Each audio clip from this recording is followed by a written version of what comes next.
The stars looked peaceful through the main window of the USS Wanderer. Commander Jake Morrison sat in his chair on the bridge, looking at reports on his screen. His ship had been traveling through space for 3 months now. They were making maps and meeting new alien friends. It was quiet work, and Jake liked it that way. Lieutenant Sophie Blake sat at her station near the front.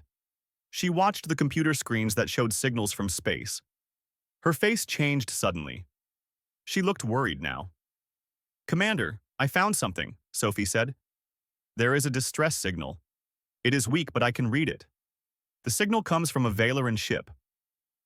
Jake sat up straight in his chair. The Valorans were kind aliens.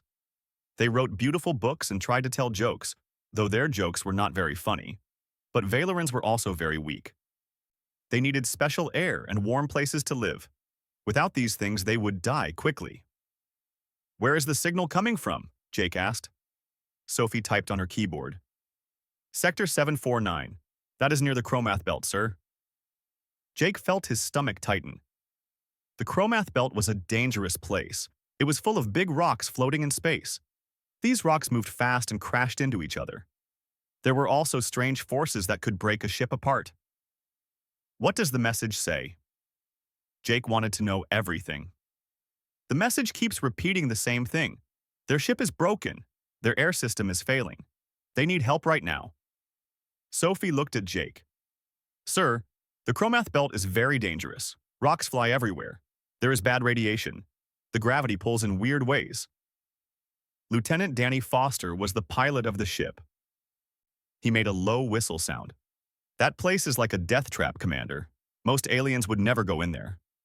Jake stood up from his chair. He already knew what he would do. "Set our course to those coordinates. Go as fast as it is safe to go." Danny turned around in his seat. He looked surprised. "Sir, the Assembly has rules about this. We should wait for special rescue ships. We should tell the Valoran embassy first. They can send their own people." "How long would that take?" Jake asked. He already knew the answer would be bad. Sophie checked her computer. The closest Valoran ship would need 48 hours to get there. Maybe 72 hours because the place is so dangerous. The message says their air is failing. They might not have 48 hours. Jake walked over to where Danny sat. "I need that course right now. Danny." Danny looked at Sophie. Sophie looked back at him. They both understood what this meant. Then Danny nodded. "Yes, Commander. Course is ready." The Wanderer turned in space. The ship started moving toward the danger zone. From the medical bay, Dr. Lisa Grant called on the radio. "Bridge, I am hearing strange talk on the communication channels. Is it true we are going to the Chromath Belt?" "Yes, Doctor. People need our help." Lisa was quiet for a moment. "Jake, the other aliens are saying we are crazy. The Zenthari ambassador sent us a message. He says we should not go. He calls it a suicide mission." Jake felt heavy inside. Other aliens always said humans were too wild. They said humans took too many risks. This was not the first time. It would not be the last time. "Write down their message in our records, Lisa. But we are not leaving people to die just because saving them is hard." "I did not think we would," Lisa said. Jake could hear that she was smiling. "I am getting the medical bay ready for Valorans. I will have special suits ready too." The Wanderer flew deeper into space. They left behind the safe travel paths. Through the big window, Jake watched as more and more stars appeared. The asteroid belt was getting close. He could see it now, thousands of rocks floating in space. Each one could destroy his ship. "We will enter the belt in 5 minutes," Danny said. "Commander, I should tell you that our ship is not built for this. We are not made to dodge so many rocks." "I trust your flying skills, Danny." "I appreciate that, sir, but trust does not stop space rocks from hitting us." Jake smiled even though he felt nervous. "Then I also trust Sophie. She will tell you about problems before they happen." Sophie did not look away from her screens, but she put her thumb up. "I have the best scanners running. You will know about danger before it knows about us, Danny." The ship shook a little. They were entering the belt now. On the window screen, the rocks seemed to press in from every side. It was like flying through a maze made of stone and ice. The maze went on for millions of miles. Every rock in it could kill them. "The distress signal is getting stronger," Sophie said. I am finding where it comes from. It looks like they are stuck between two very big rocks, about 40,000 kilometers ahead. Can you read life signs? Jake asked. I am reading 7 Valeran life signs. All of them are weak. But they are still alive for now. Sophie looked worried at her screen. Commander, their ship is very damaged. It has holes in many places. Power is at 15%. They must be so cold in there. Jake walked to the engineering station. He pressed the button to talk to his engineer. Bridge to engineering. How are we doing, Carlos? Chief Engineer Carlos Mendez answered quickly. His voice mixed with machine sounds in the background. Shields are at 92%, Commander. I moved some power from other systems. This gives us more protection. Just try not to hit anything too big, okay? I will tell our pilot that. Please do. I want to bring this ship home in one piece. Another shake ran through the floor. A small rock had bounced off their shields. The lights turned off for a second. Then backup power brought them back on. Danny's hands moved fast on his controls. He kept making small changes to their path. 20,000 kilometers away now, Sophie called out. I can see their ship on the screen. The main window changed. It zoomed in on the broken ship. It was a Valeran passenger transport. It used to look nice and smooth. Now it was crushed and dark. It hung in space between two huge rocks. The gravity from the rocks held it there like a toy caught in a trap. That will be hard to get them out, Danny said. Those big rocks are pulling at each other. If we are not careful, we could make everything worse. Jake studied what he saw. The transport was clearly broken beyond repair. Its engines were dead. Its hull had many holes. But the life signs were there. 7 beings waiting for rescue. 7 people who probably thought no one would come. Here is what we do, Jake said. His voice was calm. Danny, bring us next to the transport. Get as close as you safely can. Sophie, keep scanning those big rocks. If they start to move, tell me right away. Carlos, get ready to connect a boarding tunnel. Lisa, prepare to receive patients. Commander, Sophie said quietly, the other ships are still sending warnings. The Zenthari keep saying this is beyond what humans can do. They want us to wait for proper rescue equipment. Jake looked at the broken ship on the screen. He thought about the 7 beings inside. They were cold and scared and running out of time. He thought about all the times aliens told humans that so.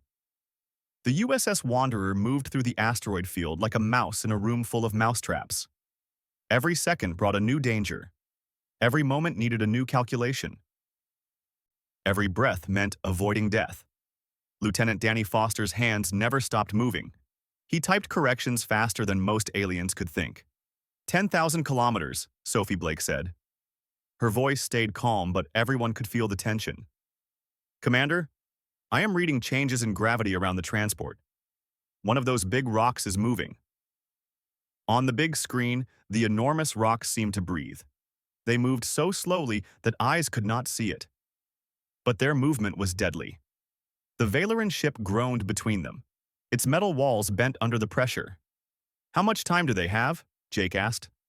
Sophie ran the numbers twice. She hoped the computer was wrong. It was not wrong. Best guess is 30 minutes before the gravity tears them apart. Maybe less. Dr. Lisa Grant's voice came through the radio. She sounded tight and urgent. Jake, I need to know what condition they are in. Valeran bodies are weak even in good times. If they have been in those conditions for hours, they will need help fast. Understood. Sophie, can you tell me details about their condition? Scanning now. Sophie adjusted her sensors. She tried to look through the damaged hull of the transport. I am reading that they are all too cold. Valeran body heat has dropped about 15 degrees below normal. Oxygen in their remaining good sections is at 60% and dropping. 2 of them appear to be unconscious. Jake tightened his jaw. Every second mattered. But going too fast would kill them all. Danny, where are we? 5,000 kilometers. The gravity interference is making control difficult, sir. It is like trying to thread a needle during an earthquake. A large rock tumbled past their right side. It was so close they could see details on its surface. I need to fly this manually now. The computer cannot adjust fast enough. Do it! Jake moved to stand behind the pilot's chair. Carlos, are we ready for the boarding tunnel? The chief engineer's voice had pride mixed with worry. Tunnel is ready to go. I made the seals stronger. But Commander, if those rocks shift while we are connected, the stress could rip us apart too.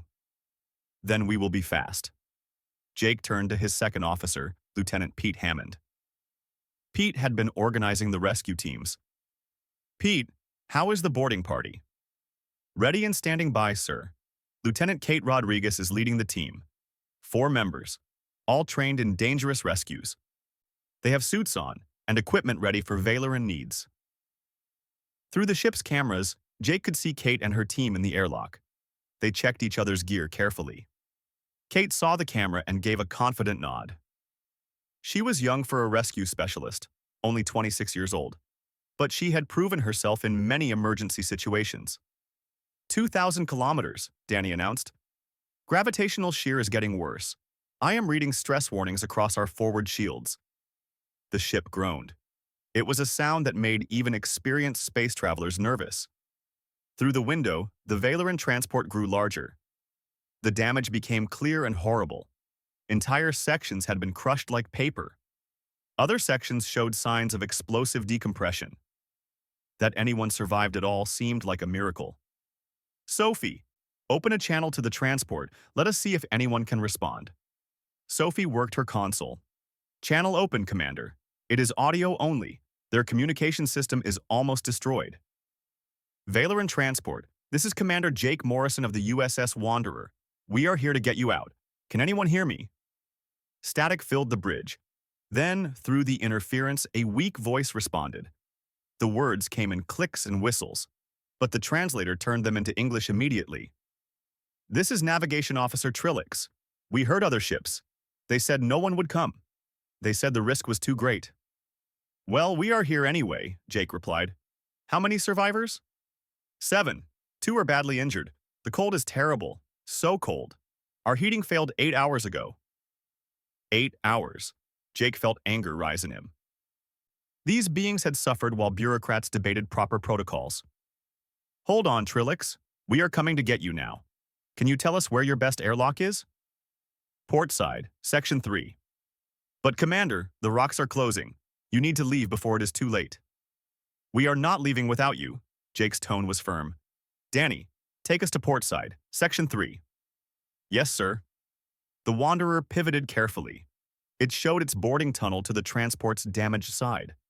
The 2 ships hung in space only 100 meters apart. They were close enough to see frost crystals forming on the Valoran ship's hull. Matching rotation, Danny said. His concentration was total. Carlos, this is the best I can give you. Make it count. Extending tunnel now. Everyone on the bridge held their breath. The flexible boarding tunnel stretched across the gap.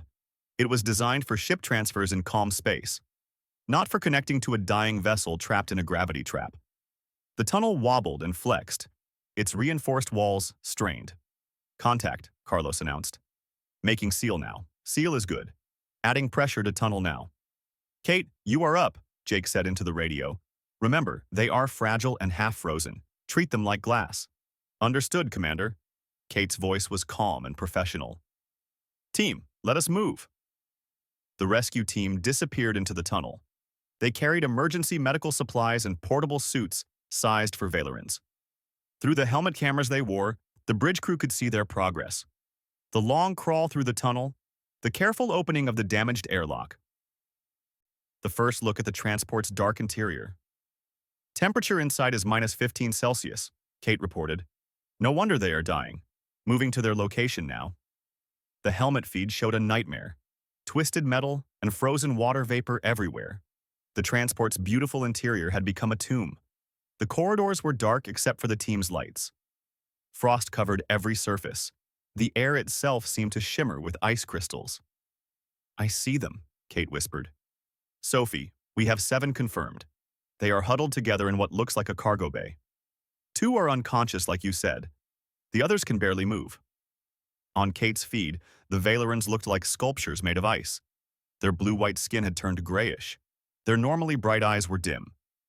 They were tall beings, thin and graceful, but now they seemed shrunken. They were curled against each other for warmth that was not there. One of them, probably Trilix, raised a shaking hand. "You actually came." "Of course we came," Kate said gently. She moved forward with a thermal blanket. "Now let us get you warmed up and out of here." "Warning," Danny's voice cut through from the bridge. "The rocks are shifting. They are closing faster now." Jake checked the readings. They had maybe 15 minutes before the transport was crushed. "Kate, double time. We need everyone moving now." "Understood. Team, focus on the unconscious ones first. Get them into the rescue stretchers." Kate was already working on the nearest Valeran. She wrapped them in a thermal blanket while her team gave out emergency oxygen masks. "These people are lighter than they look. We can carry 2 at a time if we are careful." The rescue became a carefully planned dance. 2 team members would bundle a Valeran in thermal protection. They would carry them through the dark corridors to the airlock. They would pass them to the next pair. Those 2 would guide them through the tunnel to the Wanderer, then back for the next one. 3 secured, Kate reported. 4 more to go. 10 minutes, Danny said. "Commander, those rocks are moving faster. Something changed in the gravity." Jake watched the sensors. The massive rocks were indeed moving faster now. They were drawn together by forces that made the ship's power look like nothing. "Kate, we are running out of time." "I know, sir. Moving as fast as we can." The helmet feed showed Kate and another team member lifting one of the unconscious Valerans. "These 2 need immediate medical help. They are barely breathing." "Lisa, are you ready for critical patients? Medical Bay is standing by. We have the environmental controls set for Valeran needs. Just get them here." The minutes passed with painful slowness. 6 Valerans secured, then 7. Kate's team moved through the dying ship with desperate efficiency. Their training kept panic away even as the hull groaned around them. "Last one coming through the tunnel now," Kate announced. "Team is right behind them." "Danny, prepare for emergency separation," Jake ordered. "Carlos, the second that last person clears the tunnel, I want us disconnected." "Standing by, Commander." Jake watched the feed.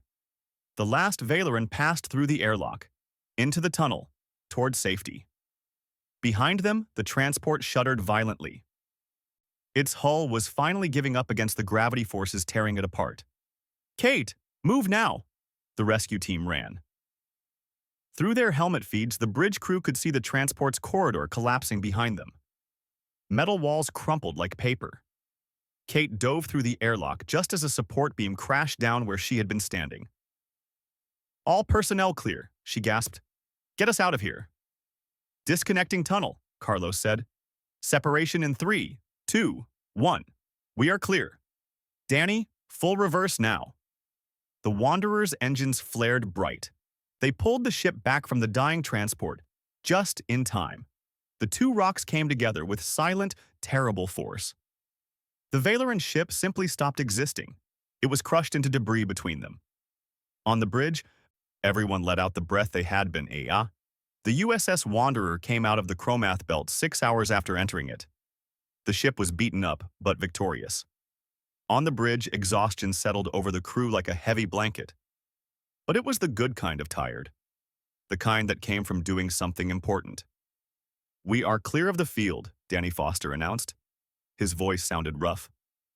"Setting course for Station Harmony. We will arrive in 4 hours at normal speed."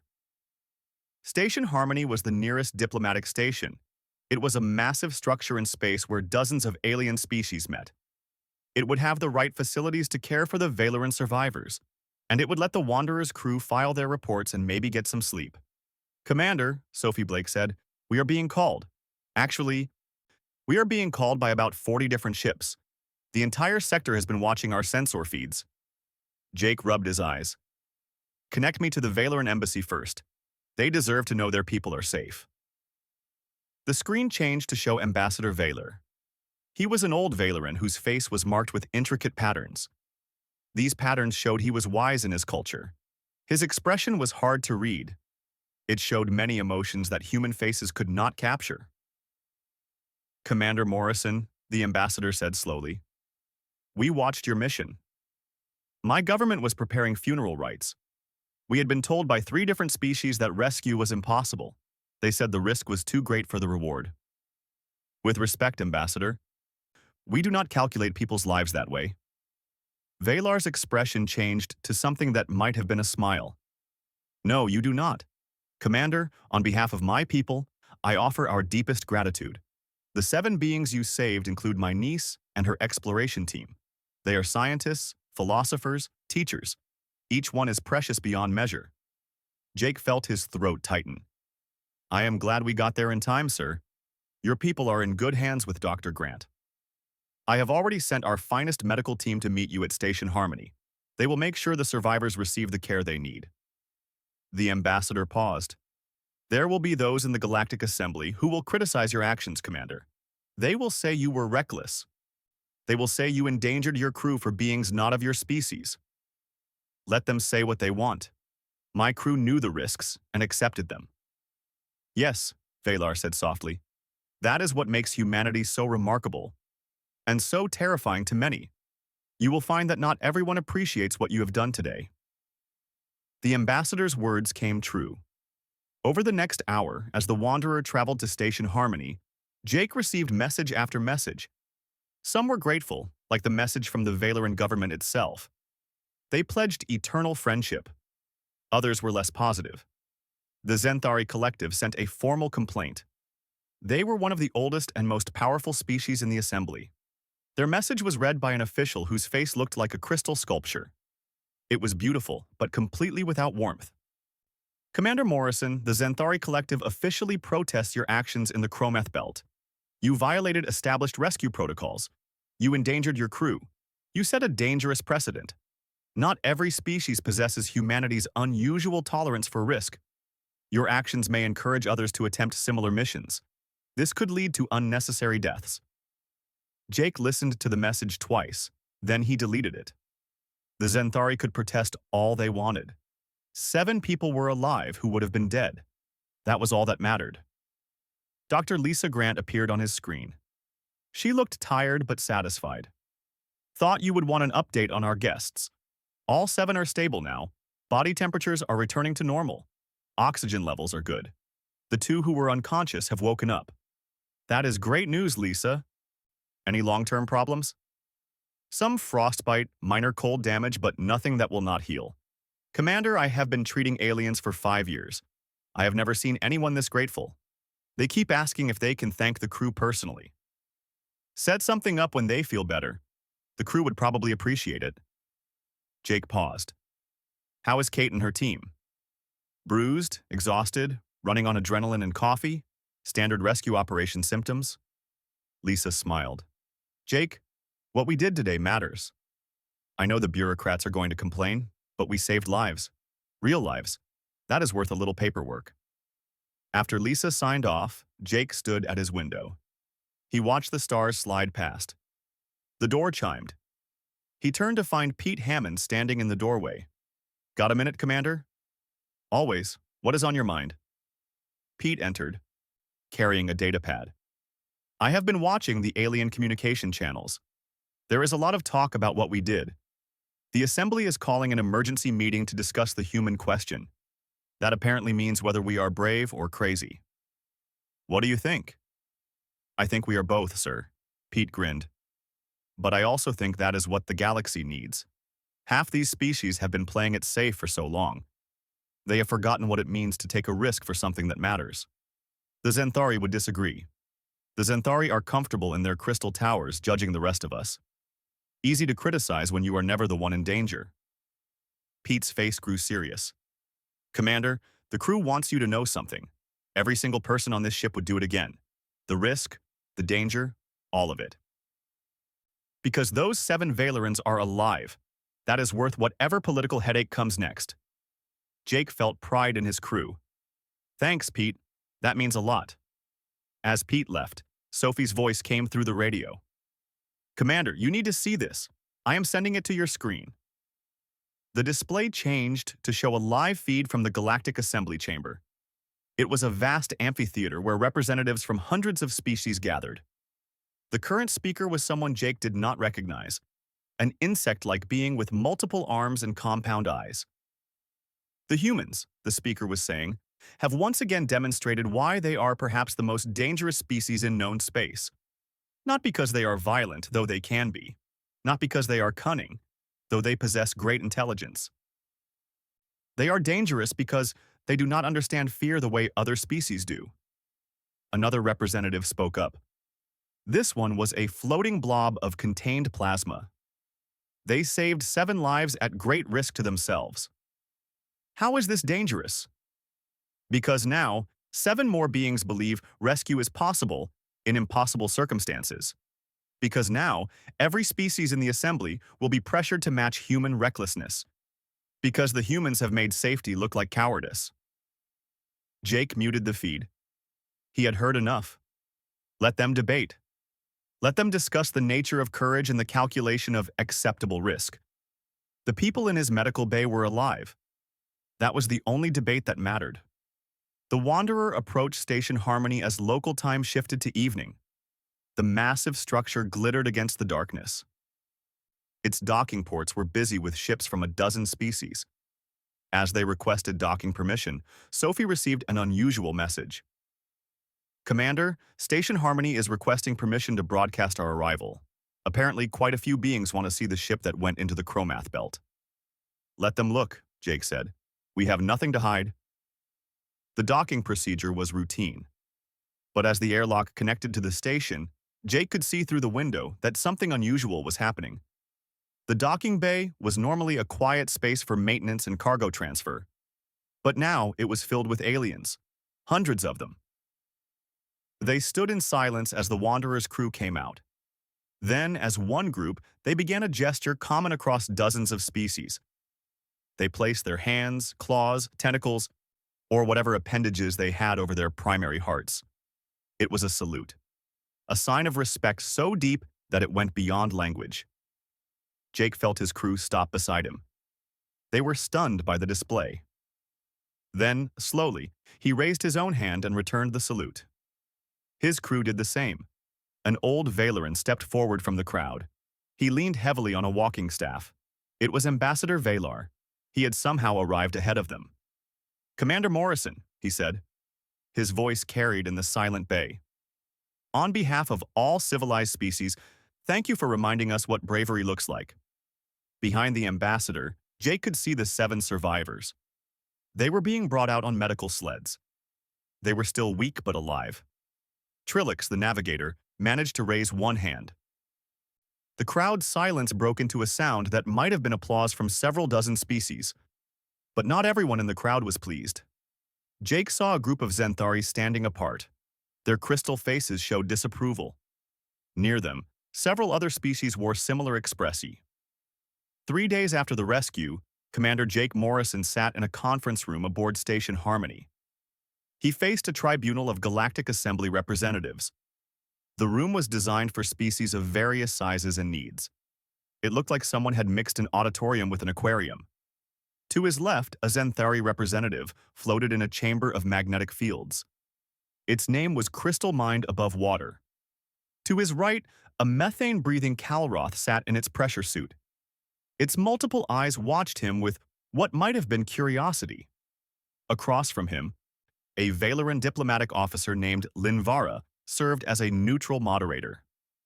Commander Morrison, Linvara began. Her voice had the musical quality common to her species. This inquiry is not a trial. We simply wish to understand the reasoning behind your actions in the Chromath Belt. The reasoning was simple, Jake replied. People needed help, and we could provide it. Crystal Mind Above Water's chamber pulsed. Jake's briefings had told him this was irritation. You violated 17 different assembly protocols regarding rescue operations in dangerous environments. You endangered your crew without proper permission from command. You ignored advice from multiple species with far more experience in such matters. I followed my conscience and my training. Human training, yes, but training nonetheless. That, the Zenthari said, is exactly the concern. Human training appears to emphasize individual action over group wisdom. This is dangerous. The Calroth representative had been silent until now. It stirred in its suit. Dangerous, yes, but it worked. The humans succeeded where our protocols would have left 7 Valerans to die. This must be said. Luck, Crystal Mind Above Water insisted. They were fortunate. Next time, such recklessness could result in the loss of both the rescue team and those they attempt to save. Jake leaned forward. With respect, it was not luck. It was skill, preparation, and a willingness to accept risk for a good goal. My crew trained for exactly these kinds of situations. Why? The Xanthari's question carried real confusion. Why train for impossible situations? Why not accept that some rescues cannot be done? Because impossible is just an opinion, and 7 living Valerans proved that opinion was wrong. Linvara made a gesture that her species used to show appreciation of a clever point. Commander, the Assembly is not ungrateful. The Valeran government has already submitted a commendation for you and your crew. However, there are concerns about precedent. If other species attempt to copy human methods without human capabilities, then what? Then teach them, Jake interrupted. Share our training methods. Humans are not special. We are just willing to try. You are special, the Kalroth said quietly. We have studied your species extensively since you joined the Assembly. Your homeworld is classified as a Class 10 death world. The conditions you evolved under would kill most thinking species within hours. Your tolerance for risk is not bravery, Commander. It is literally how you are built. Jake sat back. He thought about this. So you are saying we cannot help how we act? I am saying, the Kalroth continued, that what seems like reasonable risk to a human might be suicide for us. The Assembly must consider this when making protocols. The inquiry continued for another hour. They questioned his decisions, his timing, his communication with the Valeran transport. Through it all, Jake remained calm. He answered honestly and without apology. Finally, Linvara stood. This inquiry is finished. Commander Morrison, you are officially reprimanded for protocol violations. However, this reprimand comes with the Assembly's highest commendation for valor. You will find that while bureaucracy must maintain its standards, thinking hearts know heroism when they see it. As Jake left the conference room, he found Dr. Lisa Grant waiting in the corridor. How did it go? About as expected. They're not sure whether to give me a medal or a punishment, so they gave me both. Lisa laughed. That sounds about right. Come on, there is something you need to see. She led him through the station's shopping area. It was a maze of shops and restaurants for dozens of species. Jake noticed something odd. Beings would stop and stare as he passed. Then they would make respectful gestures. Some came up to thank him directly. Their translators conveyed gratitude in various alien languages. You are famous, Lisa said. The whole rescue was broadcast across the Assembly networks. There are discussion groups analyzing every decision you made. Some species think you are a hero. Others think you are insane. Most think you are both. They arrived at a small cafe that specialized in human food. This was rare this far from Earth. Inside, Jake found most of his bridge crew already there. Kate Rodriguez and her rescue team were there too. Someone had found pizza somehow. The smell of melted cheese filled the air. The man of the hour, Pete Hammond called out. He raised a cup of coffee. How did it go with the bureaucrats? They criticized me for breaking the rules while simultaneously giving me a medal for breaking the rules. That is the most Galactic Assembly thing I have ever heard, Danny Foster said, laughing. So basically, keep doing what we are doing but also stop doing what we are doing. Pretty much. Jake grabbed a slice of pizza and sat down. What has been happening here? Oh, just changing space diplomacy, Sophie Blake said casually. The rescue has sparked a huge debate. Some species are arguing that Assembly rescue protocols need to be changed. Others are pushing for restrictions on human involvement in rescue operations. Restrictions? Jake frowned. They want to stop us from helping? Some do, Kate said. They think we make other species look bad by comparison, or that we encourage reckless behavior. But others are asking for human help in training their own rescue teams. The Kalroth specifically requested training exercises with us. Lisa pulled up a data pad. It gets better. 3 different species have proposed something called the Morrison Protocols, a new set of rescue guidelines based on what we did in the Chromath Belt. The Valorans are leading it. The Morrison Protocols? Jake shook his head. That is ridiculous. That is history, Pete corrected. Whether you like it or not, what we did is changing how the galaxy thinks about rescue operations, maybe about humans in general. As they talked and ate, Jake's communication device chimed. He checked it and felt his expression soften. It is from Trilix, the Valeran navigator. He says they are being released from medical tomorrow. He wants to meet the crew. All of them want to meet us, Lisa said. I have had 7 different Valerans asking when they can properly thank their rescuers. They are treating it like a sacred debt. We were just doing our job. To them, it is more than that. They literally watched other species refuse to help them. They listened to diplomatic discussions about whether their lives were worth the risk. Then you showed up and did not even hesitate. Lisa's expression was serious. Jake, to those 7 people, you and this crew represent something they thought did not exist anymore in the galaxy. You proved that sometimes someone will come for you, even when it is dangerous, even when others say it is impossible. The crew fell silent for a moment. The weight of that realization settled over them. They had set out to save 7 lives. Somehow, they had ended up challenging the basic assumptions of how the galaxy operated. So, what happens now? Danny asked. Do we just go back to mapping trade routes and attending boring diplomatic functions? Jake smiled. For a while, probably. But something tells me the Wanderer is going to be getting more interesting assignments from now on. Bring it on, Kate said. The rest of the crew agreed. Later that evening, Jake stood in the station's observation deck. He watched ships come and go against the field of stars. The door opened behind him. Ambassador Vaylor entered, moving slowly on his walking staff. Commander Morrison, I hoped I might find you here. Ambassador, how are your niece and her team? Recovering well, thanks to your Dr. Grant's excellent care. The old Valeran moved to stand beside him at the window. I wanted to speak with you privately, away from the politics and the protocols. All right. What you did in the Chromath Belt. It was not the first time humans have acted this way. Since joining the Assembly, your species has been involved in 17 other rescue operations. 15 succeeded. 2 failed, resulting in human deaths. Valar's eyes, large and thoughtful, studied Jake's face. Each time, you were advised against action. Each time, you went ahead anyway. Why? Jake thought about the question carefully. I think it is because humans learned a long time ago that the universe does not care about us. Our planet tried to kill us in 1,000 different ways. Predators, diseases, natural disasters, extreme weather.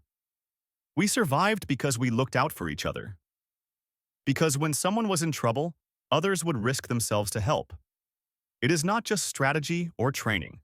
It is who we are. And that, Valar said softly, is what terrifies so many species.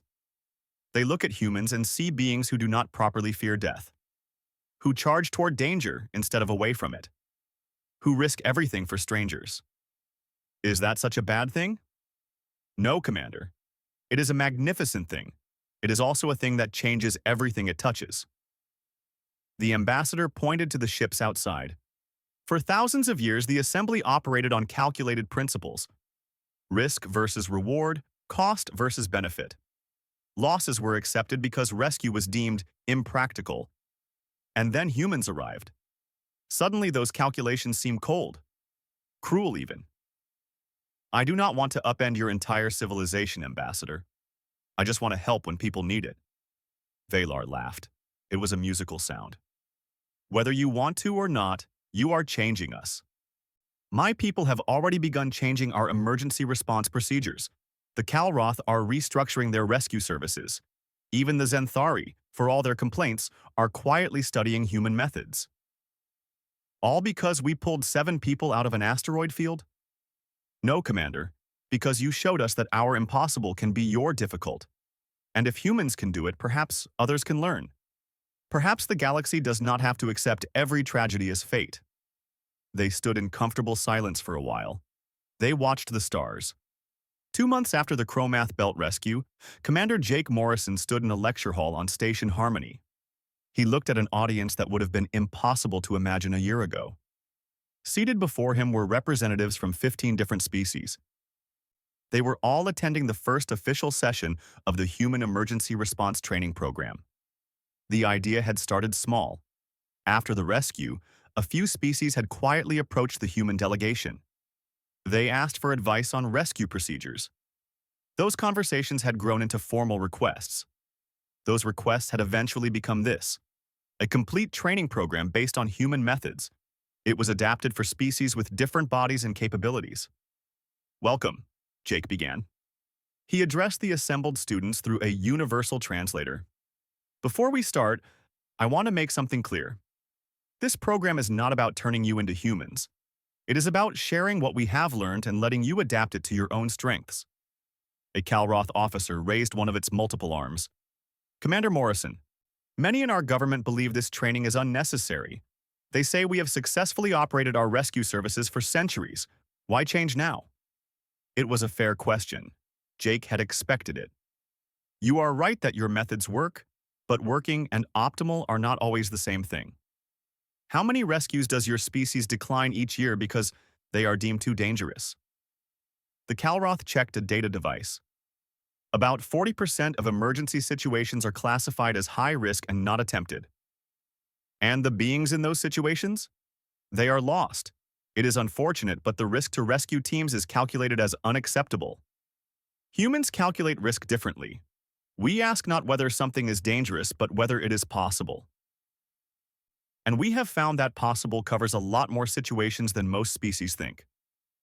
Jake pulled up a holographic display showing the Chromath Belt rescue. Let us start with this scenario. At any point during this operation, what would your species protocols have required? Another officer spoke up. This one was from a species Jake did not immediately recognize. We would have stopped at the edge of the asteroid field. Standard protocol requires a safety buffer of 10,000 kilometers from such dangers, which would have meant no rescue, which would have meant no lost rescue personnel. But 7 dead civilians instead. Jake let that hang in the air for a moment. I am not saying your way is wrong. I am saying there might be another option, one that accepts higher risk but saves more lives. The lecture continued for 2 hours. It covered everything from the technical aspects of the rescue to the decision-making process. Jake walked them through each choice he had made. He explained the factors he had considered and the calculations, both mathematical and gut feeling, that had guided his actions. What surprised him was how engaged the students were. These were not young recruits blindly accepting new methods. They were experienced officers. Many of them were veterans of their own species' rescue services. They questioned, challenged, and debated every point. At one point, a Valoran officer named Sylvan raised a concern. "Commander, you mentioned gut feeling as a factor in decision-making. But gut feeling is based on experience. How can we develop appropriate gut feeling for situations our species has never faced?" "That is actually a great question," Jake smiled. Human gut feeling for these situations is not just individual. It is cultural. We have thousands of years of stories about heroes who ran toward danger. Our entertainment is filled with rescue scenarios. We grow up understanding, on a deep level, that sometimes the right thing to do is the dangerous thing. So we must change our entire culture? Sylvan sounded skeptical. No. You must understand your own cultural strengths and build on them. Valorans are incredible problem solvers. Your species thinks in 3 dimensions naturally. You see solutions others miss. That is a strength you can use in rescue scenarios that humans struggle with. Dr. Lisa Grant took over for the next section. She discussed the medical aspects of rescuing different species. The biggest challenge, she explained, is that every species has different weaknesses. Valorans need warmth and specific air pressure. Calroth require low oxygen environments. Xanthari are sensitive to radiation. A good rescue team needs to understand not just how to pull someone from danger, but how to keep them alive in the process. One of the Calroth students asked, "How do you manage to keep supplies for so many different species? The logistics seem impossible." "They are impossible if you try to prepare for everything. So we do not. We prepare for the most common scenarios and train our people to improvise for the rest." Lisa pulled up a case study. During a rescue on a mining station last year, We had to stabilize a Fenlari worker. I had never even seen their species before. I did not have their specific medications or equipment. But I understood the basics of their body and adapted what I had. They survived. What if you had failed? The student pressed. What if your improvisation had killed them? Then I would have had to live with that. But doing nothing would have meant certain death. I chose the option that gave them a chance. Lisa's expression was serious. That is what this training is really about. Not making you reckless, but helping you recognize when action with risk is better than no action with certainty. The training program ran for 6 weeks. It combined classroom instruction with practical simulations. Jake watched as beings from species who had never worked together learned to coordinate rescue operations. A Valeran navigator guiding a Calroth rescue team through a simulated debris field. A human medic teaching a Zenthari doctor how to perform emergency care in bad conditions. But the real test came in week 5. They received a genuine distress call. Jake was reviewing training reports in his temporary office when Sophie Blake rushed in. Commander, there is an emergency. A civilian transport has suffered catastrophic engine failure near the Vertex Nebula. They are losing air and power. Who is responding? That is the thing. The nearest assembly rescue ship is 8 hours away. But we have 3 of our training teams on station.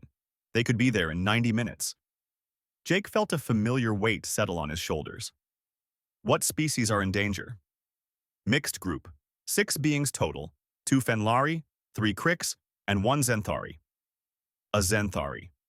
Jake's mind worked fast. The Zenthari had been the loudest critics of human rescue methods. If something went wrong, it would be bad. Are our training teams ready? Kate Rodriguez thinks so. She has been working with them directly. Commander, this is exactly the kind of situation we have been training for. Jake made his decision. Get me Kate and the team leaders. If we are going to do this, we do it right. 20 minutes later, Jake was in the operations center. He was with representatives from the 3 training teams. Kate Rodriguez stood at the center display. It showed the transport's location and status. It is not as bad as the Chromath belt, she said, but it is not easy either.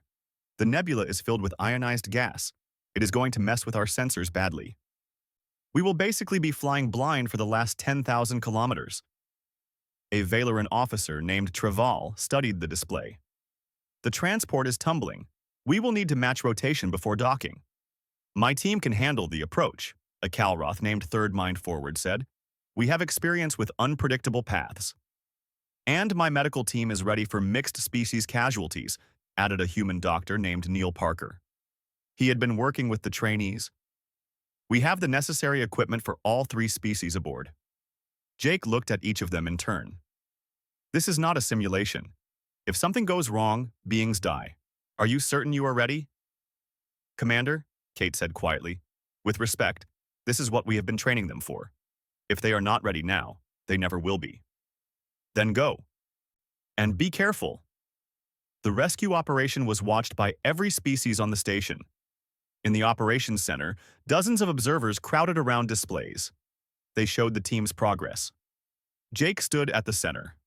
He coordinated between the 3 teams as they made their approach. Team 1 reaching nebula boundary, Third Mind Forward reported. Sensors getting worse as expected. Switching to close-range detection. Through the video feeds, Jake could see the Calroth pilot moving through the glowing clouds of the nebula with steady confidence. Behind them, the Valeran team prepared their boarding equipment. The medical team checked their supplies one final time. Visual contact with transport, Traval announced. Confirming tumble pattern. It appears to be rotating on 2 axes. Can you match it? Jake asked. We believe so. Beginning approach now. The next 20 minutes were tense. Jake watched as the rescue teams did maneuvers they had practiced dozens of times in simulation, but never with real lives at stake. The Calroth pilot matched the transport's rotation with precision that impressed even the human observers. The Valeran boarding team extended their tunnel. They achieved a seal on their second attempt. We are in, Kate's voice came through. Moving to find survivors. The medical team moved through the damaged transport with practiced skill. They found the 6 beings huddled in the ship's cargo bay. They were frightened but alive. The Fenlari were already showing signs of oxygen loss. The Cricks were handling the cold better. Their thick fur provided natural warmth. The Zenthari was conscious but confused. Their crystal body structure showed cracks from the initial engine explosion. "Stabilizing Fenlari first," Neil Parker reported. "They are the most critical. Then we will handle the Zenthari cracks." The extraction took 40 minutes. Each survivor was carefully secured, treated, and transferred through the boarding tunnel to the rescue ship. Through it all, the mixed species crew worked together smoothly. Their training overcame the natural hesitations and cultural differences that might have slowed them down. "Last survivor secured," Kate finally announced. "All teams, prepare for departure." The rescue ship pulled away from the tumbling transport. Its power systems finally failed completely just as they left. If they had arrived even an hour later, the beings inside would have died from oxygen loss or cold. Back on the station, the operations center erupted in celebration. Species who had been skeptical of human methods now watched their own people executing a successful rescue using those same techniques. The impossible had become merely difficult, and the difficult had been achieved. Jake allowed himself a small smile. This was what the training had been about. Not turning other species into humans, but showing them that their own courage and capability could be applied in new ways. When the rescue teams returned to the station, they were met with a scene like the Wanderers' return months earlier. But this time, it was not just humans being celebrated. Calroth, Valerans, and humans stood together. They accepted the gratitude of the 6 beings they had saved. Ambassador Valar approached Jake as the celebrations continued. Over the following months, the Human Emergency Response Training Program expanded. More species requested access. Success stories multiplied. A Valeran team rescued miners trapped on a collapsing asteroid. A Calroth unit saved a diplomatic vessel caught in a solar flare. Even some Zenthari began quietly attending the training sessions. Their government officially maintained its disapproval, but individuals were curious. Jake Morrison returned to the USS Wanderer. His temporary assignment as an instructor was complete. But he left behind something more valuable than any single rescue. He left a new understanding of what was possible when beings were willing to take risks for each other. On his last day at the station, Jake stood once more in the observation deck. He watched ships come and go. Trilix, the Valeran navigator from the Chromath Belt, joined him. "I am leaving tomorrow," Trilix said, "returning to exploration work. My crew and I have decided to continue mapping unknown regions." "Are you not worried about the risks?" Jake asked with a slight smile. "We were afraid before, yes. We thought being cautious meant being safe. But you taught us something, Commander. Being cautious just means being comfortable. Being safe means knowing someone will come if you call for help." Trilix looked at Jake with those large, thoughtful eyes. "Before you came, I listened to multiple species explain why rescue was impossible. I accepted my death. But now I know that impossible is just a word species use when they are afraid to try." "We are all afraid," Jake said. "The trick is doing it anyway." "Yes, that is the human way." Trilix made a gesture of respect. "Thank you for showing us that way. We will not all become human, but we can all become braver." As Jake boarded the Wanderer for departure, he received one final communication. It was from the Galactic Assembly Council. The message was brief. "Commander Morrison, while the Council maintains its official position regarding rescue protocols, it acknowledges the measurable improvement in Assembly-wide rescue success rates since the implementation of human training methods. Unofficial commendation attached. Try not to break too many more rules. Signed, various species who will not admit they were wrong." Jake laughed and showed the message to his crew. "Well," Danny Foster said from the pilot's seat, "at least they have a sense of humor about it." "Or they are too embarrassed to formally admit we were right," Sophie Blake suggested. "Either way," Jake said, settling into his command chair, "we have our next assignment. Another sector to map, more diplomatic relations to establish, probably more emergencies to respond to." "Bring them on," Pete Hammond said. He echoed Kate Rodriguez's words from months earlier. The galaxy is starting to figure out what humans can do. Might as well keep showing them. The Wanderer undocked from Station Harmony and turned toward open space. Toward new challenges and new opportunities to prove that impossible was just another word for difficult. Behind them, the galaxy continued its debate about human recklessness and human courage, about human risk-taking and human achievement. But aboard the Wanderer, the crew knew the truth. They were not special because they were human. They were special because they cared enough to try, even when the odds were bad and the risks were high. They were special because when someone called for help, they answered. And across the galaxy, more and more beings were learning to answer that call as well. The Deathworlders had shown the way. Now the rest of the galaxy was learning to follow. As the months passed, the effects of that single rescue in the Chromath Belt continued to ripple outward. Rescue teams across the assembly began incorporating human training methods. Some species adapted them well. Others struggled, but kept trying.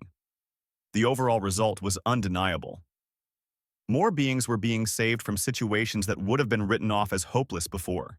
The Xanthari government maintained its official criticism, but even they could not argue with the numbers.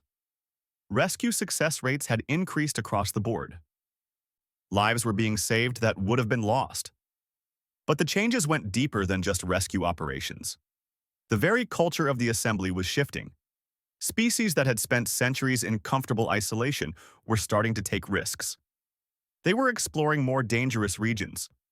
They were attempting projects they had previously deemed too risky. The human influence was spreading in ways no one had predicted. Not everyone approved. There were those who argued that humanity was corrupting the careful, measured approach that had kept the assembly stable for millennia. They pointed to the occasional failures, the missions that went wrong, the lives lost in failed rescue attempts. Jake heard about these arguments through official channels and informal gossip. He understood the concerns. Not every rescue could succeed. Not every risk was worth taking.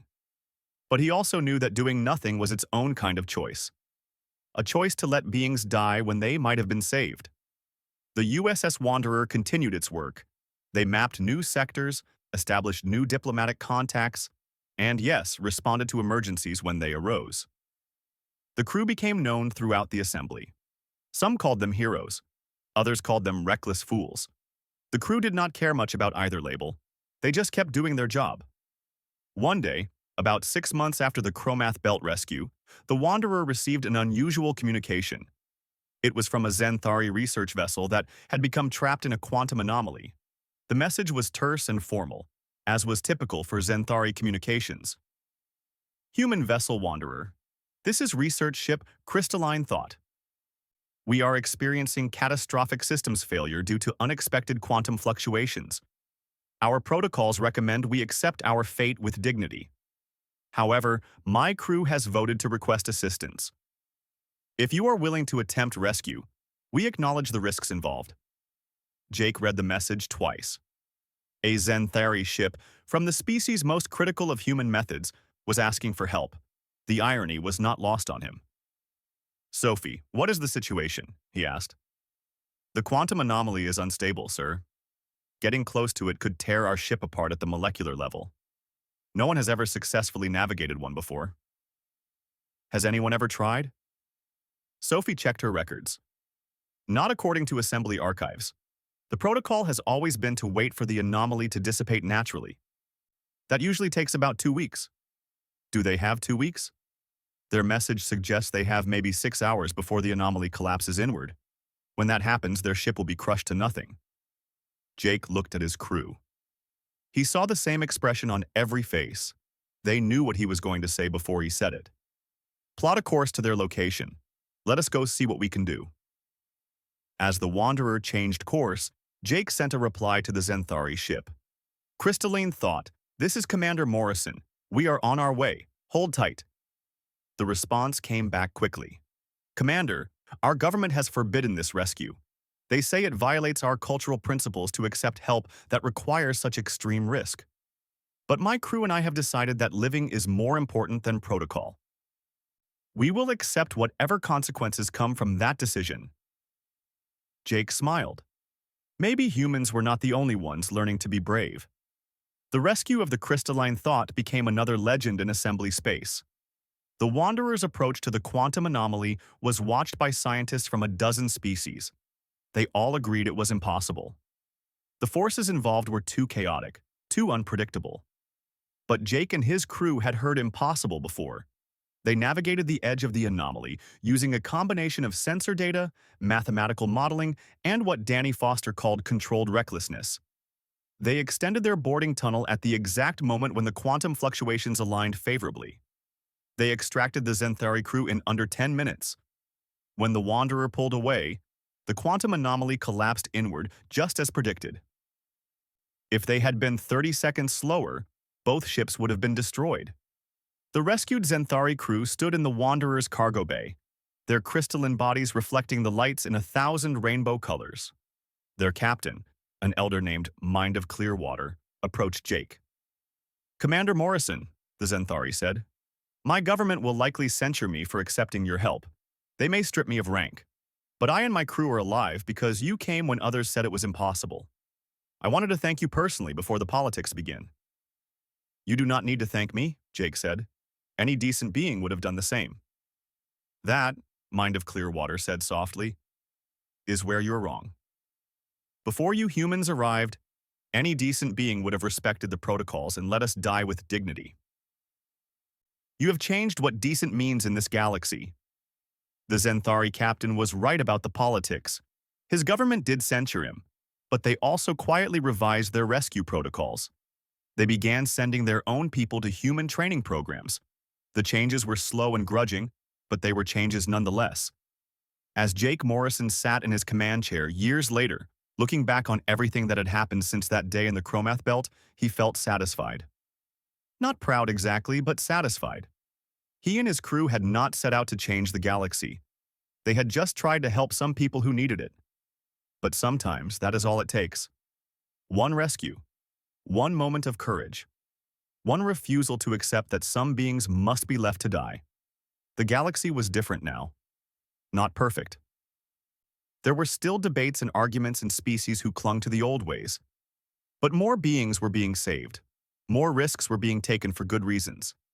More voices were saying that impossible was just a word. The USS Wanderer continued its journey through space. The crew got older, gained experience, trained newcomers. Some retired, others took their place. But the spirit remained the same. When someone called for help, they answered. No matter the risk, no matter the odds, no matter what the protocols said, because that was what humans did. And now, thanks to 7 Valerans rescued from an asteroid field, it was what many other species did too. The Deathworlders had led the way. And the galaxy had learned to follow. Somewhere in space, on a station or a ship or a planet, someone was in trouble. They were trapped or injured or dying, and they were about to learn the most important lesson humanity had taught the galaxy. Someone will come, even when it seems impossible, even when others say it cannot be done, even when the smart choice is to stay safe and accept the loss. Someone will come. That was the promise. And across the stars, from the core worlds to the outer rim, beings of every species worked to keep that promise alive. The rescue in the Chromath Belt had been just the beginning, but it was the kind of beginning that changed everything that came after. Jake Morrison smiled as he looked at the stars ahead. There would be more emergencies, more impossible situations, more chances to prove that courage mattered more than calculations. And the Wanderer would be there, ready to answer the call, ready to take the risk, ready to show the galaxy what was possible when you refused to give up on those who needed help. That was the human way. And it was becoming the galaxy's way too. One rescue at a time, one life at a time, one impossible situation at a time. The Deathworlders had taught the galaxy to be brave, and the galaxy was learning well. You have created something remarkable here, Commander. A rescue operation performed by 3 species working together. They used methods none of them would have considered a year ago. They did the work, Ambassador. I just pointed the way. You did more than that. You showed us that our limits were often more about culture than capability. Valar pointed to the celebrating crowd. This will not please everyone. The Xanthari government is already preparing a statement about concerning precedents. But the 6 beings who were rescued today do not care about precedence. They care that someone came for them. There will be more situations like the Chromath Belt, Valar finally said. More beings trapped in impossible circumstances. More chances for humans to prove that your species is either the bravest or the most foolish in known space. And we will be there, Jake said simply. Yes, the ambassador agreed. I suspect you will. And the galaxy will be better for it, even if we complain about your methods the entire time. After Valar left, Jake remained at the window. He thought about the ripples they had created. 1 rescue, 7 lives, and somehow the entire galaxy was paying attention. Some in admiration, some in fear, some in confusion. But they were all watching. And if humans were going to be watched, Jake thought, they might as well give the galaxy something worth seeing. Ons. For every being celebrating humanity's rescue, there was another who saw only recklessness rewarded. As the Wanderer's crew made their way through the station, Jake could not shake a feeling. Something had changed. The galaxy had been watching. The galaxy had opinions. Some saw heroes. Others saw dangerous fools who had gotten lucky. Jake suspected the truth was somewhere in between. But as he looked back at his crew, tired and proud and already making jokes about their next impossible mission, he realized something important. He did not care what the galaxy thought. They had saved 7 lives. Everything else was just noise. Olding.